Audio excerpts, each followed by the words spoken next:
Hello, my dear students. My name is Shakti, and I am an English lecturer since last 20 years. And today we will learn how to frame the sentences in past indefinite tense.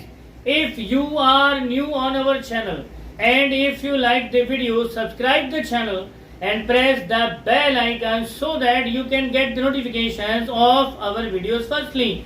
So without wasting a single second, let's get on to the topic, the framing of the sentences in past indefinite tense in its third segment. I mean the part 3 of past indefinite tense.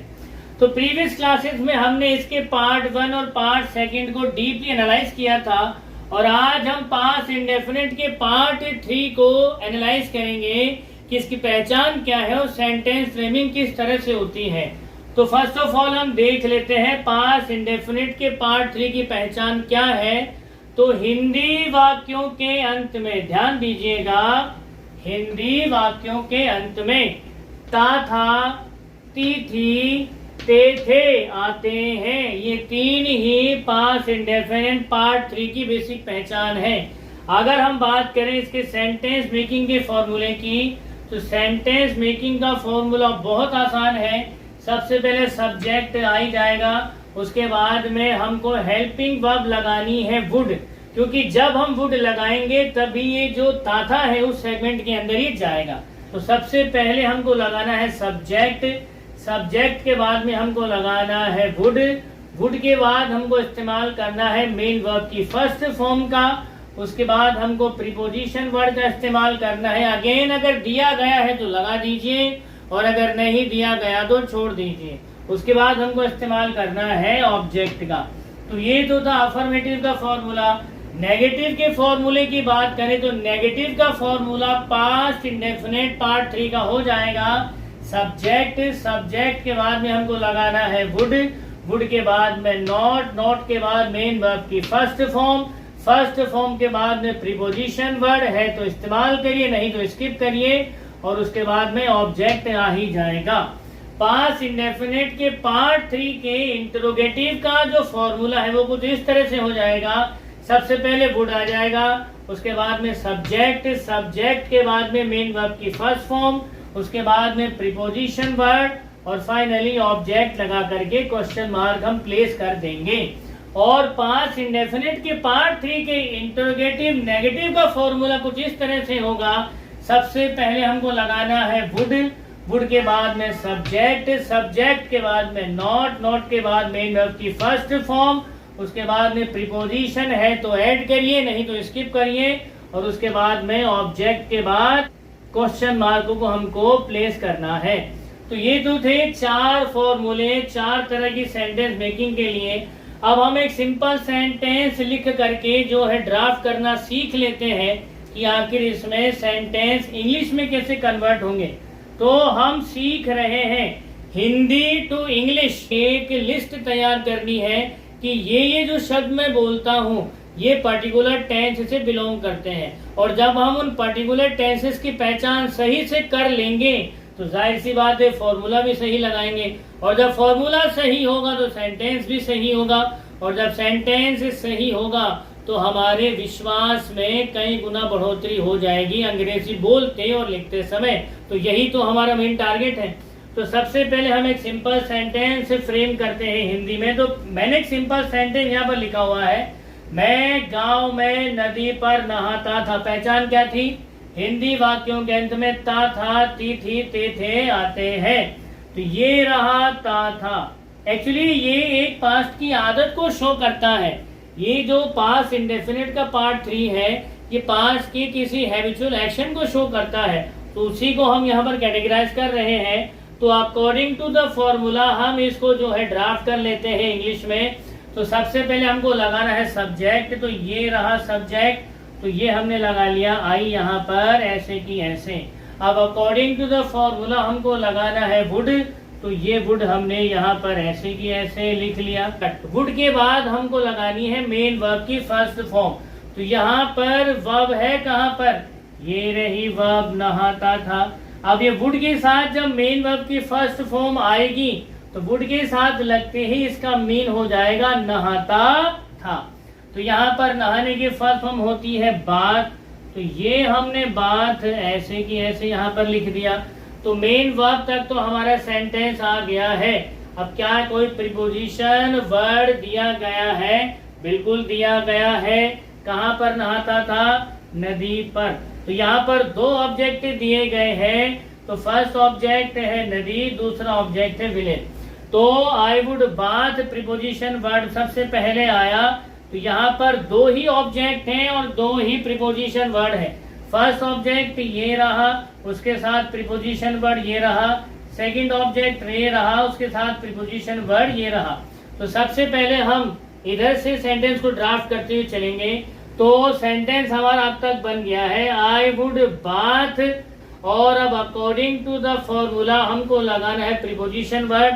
तो ये रहा preposition, और इसके लिए हम लोग इस्तेमाल करेंगे एट। तो एट हमने ऐसे कैसे लगा दिया। कहाँ पर नहाता था? फर्स्ट ऑब्जेक्ट नदी। तो यहाँ पर नदी हमने ऐसे की ऐसे लिख दिया। तो यहाँ पर नदी हमने ऐसे की ऐसे लिख दिया। अब उसके बाद में सेकंड ऑब्जेक्ट भी है और उसके साथ में प्रीपोजिशन वर्ड भी है। तो ये रहा प्रीपोजिशन वर्ड अगेन। तो दोबारा से हम यहाँ पर इसको ऐड करेंगे। तो प्रीपोजिशन वर्ड आया मे के लिए इन, और सेकंड ऑब्जेक्ट है गांव। तो उसके लिए हमने लिख दिया विलेज। उसके लिए हमने लिख दिया विलेज। तो सेंटेंस हमारा बना I would bath at river in village. तो अब हम इसी सेंटेंस को लेके चलते हैं नेगेटिव में, लेकिन अब हम सब्जेक्ट को चेंज कर देंगे। तो अब हमारा सब्जेक्ट है तुम, और ये रहा हमारा नेगेटिव का फॉर्मूला। अफर्मेटिव का सेंटेंस हमने बना ही लिया है। तो ये रहा नेगेटिव का फॉर्मूला, और according to the formula sentence हमारा बन जाएगा। सबसे पहले सब्जेक्ट, तो ये हमने लिख लिया you. According to the formula यहाँ पर वुड आ जाएगा। तो ये वुड हमने ऐसे कैसे लिख लिया यहाँ पर। वुड के बाद में हमको लगा देना है नॉट। तो ये नॉट हमने ऐसे कैसे लिख लिया।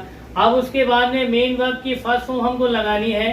तो ये जैसा सेंटेंस हमने अफर्मेटिव में ड्राफ्ट किया था बिल्कुल वैसे के वैसा है। मेरा मकसद ये है कि आप पहले सेंटेंस के अंदर होने वाले टेक्निकलिटीज को सीखें, उसके बाद आप सेंटेंस के साथ में प्रैक्टिस करें, शब्दों के साथ में खेलें। तो जैसे जैसे आप प्रैक्टिस करते जाएंगे शब्दों से खेलने का आर्ट भी आपके अंदर डेवलप होता चला जाएगा। तो अब हमको यहाँ पर लगानी है मेन वर्ब की फर्स्ट फॉर्म। तो वर्ब यहाँ पर है बाथ। तो यहाँ पर हमने बाथ ऐसे की ऐसे इस्तेमाल कर दी। तो सेंटेंस हमारा अब तक बना यू वुड नॉट बाथ। क्या प्रीपोजिशन वर्ड है? बिल्कुल। ऊपर वाला सेंटेंस जैसे ड्राफ्ट किया था वैसे नीचे वाला भी है। तो सेंटेंस आगे ठीक इसी की तरह आगे बढ़ जाएगा। तो सेंटेंस आगे बढ़ेगा you would not bath at river in village. तो ठीक वैसा के वैसा सेंटेंस, ये तो बाकी का जो भी इसके अंदर है वो एज इट इज आ ही जाएगा। तो सेंटेंस हमारा बन जाएगा you would not bath at river. अब इसी सेंटेंस को हम लेकर के चलते हैं इंटरोगेटिव में। तो सबसे पहले हम जो है यहाँ पर लगा देंगे वुड। तो ये हमने वुड ऐसे कैसे लगा दिया।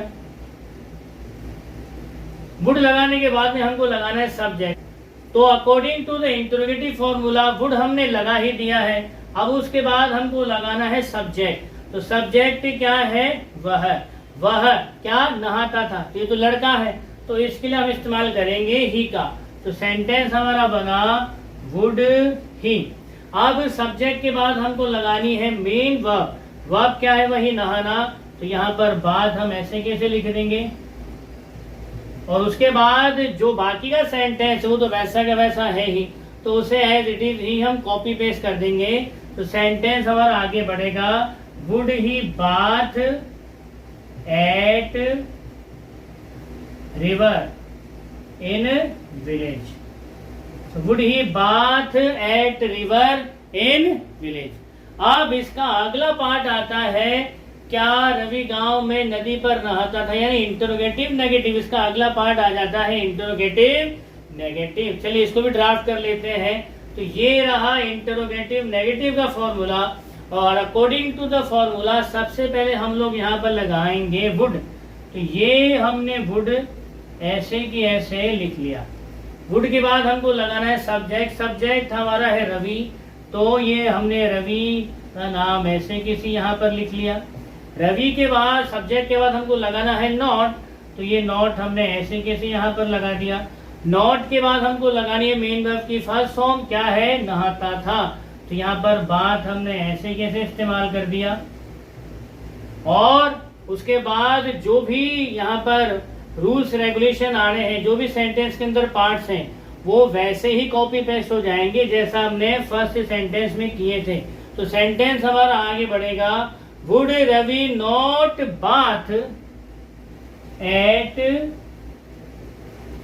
River in village. Would Ravi not bath at river in village. तो इस प्रकार से हम लोग पास्ट इंडेफिनिट के पार्ट 3 के अंदर सेंटेंस की फ्रेमिंग करेंगे। सबसे पहले उनको लिख करके प्रैक्टिस करेंगे, फिर हम इन सेंटेंसेस को बोल करके प्रैक्टिस करेंगे अलग अलग वर्ब्स के साथ में, इन 9 सब्जेक्ट के साथ में। ये 9 सब्जेक्ट जिसमें फर्स्ट पर्सन है, सेकंड पर्सन है, थर्ड पर्सन है और नाउन के सब्जेक्ट्स भी इंक्लूड हैं। तो इन 9 सब्जेक्ट्स के साथ में हम इन सेंटेंसेस को खूब प्रैक्टिस करेंगे। आप अपनी चॉइस की वर्ब्स लीजिए, क्योंकि जब आप अपनी चॉइस की वर्ब्स लेंगे तो उन वर्ब्स के साथ जब आप प्रैक्टिस करेंगे तो आपका अंग्रेजी बोलने का एक ऐसा खास फॉर्मेट डेवलप होगा जो आपकी पहचान होगा। तो आपको किसी को कॉपी करने की नीड नहीं है और ना ही आपको किसी को मिमिक करने की नीड है। कुछ ऐसा करिए कि लोग आपको कॉपी करें, लोग आपको मिमिक करें, ना कि आप किसी को करें।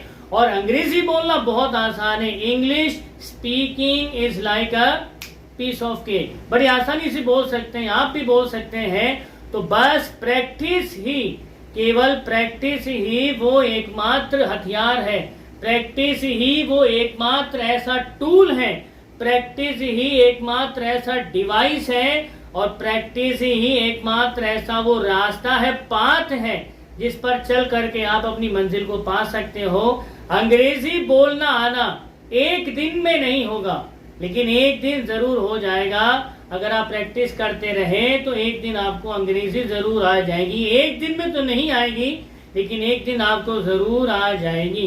तो प्रैक्टिस करते रहिए, करते रहिए। हम मिलेंगे इसकी नेक्स्ट क्लास में पास्ट इंडेफिनिट के पार्ट 4 के साथ में। तब तक आप खुश रहिए, मुस्कुराते रहिए। जय हिंद, जय भारत, वंदे मातरम।